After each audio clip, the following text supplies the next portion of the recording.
The geometry of physical objects can be digitized with a series of techniques such as triangulation, photogrammetry, and laser scanning.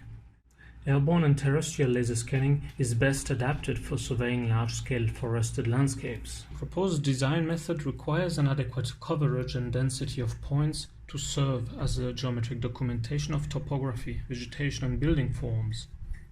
Geometric documentation is then analyzed to detect defining features of the site.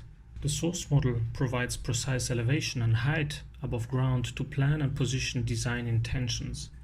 The topographic form is studied for questions of grading and draining, accessibility, and mobility. Vegetation form is studied for the height and the type of vegetation, relevant for ecological indexes and the absorption of heat and emissions. The laser scan data needs to be registered, cleaned, georeferenced, and classified to be used as a source model for landscape design. Transects reveal idiosyncratic properties useful to develop the aesthetics of the site.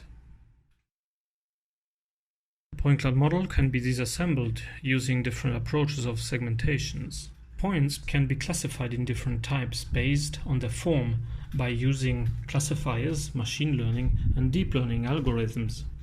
Groups of points belonging to the same object can be separated with label-connected components.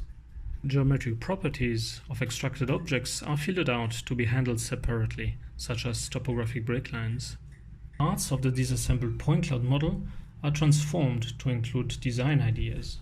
Editing the point cloud model makes it possible to better relate landform and land cover, since transformations of the terrain reflect on the vegetation. New vegetation patterns can be aligned with the terrain, either by inverting the normalization of vegetation points or by cloning instances of point cloud models along the topography.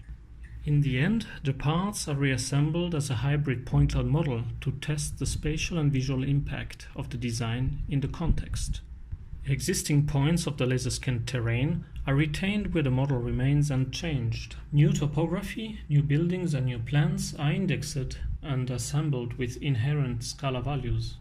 Synthetic points of new objects are organized to match the form and the data structure of the original point cloud model.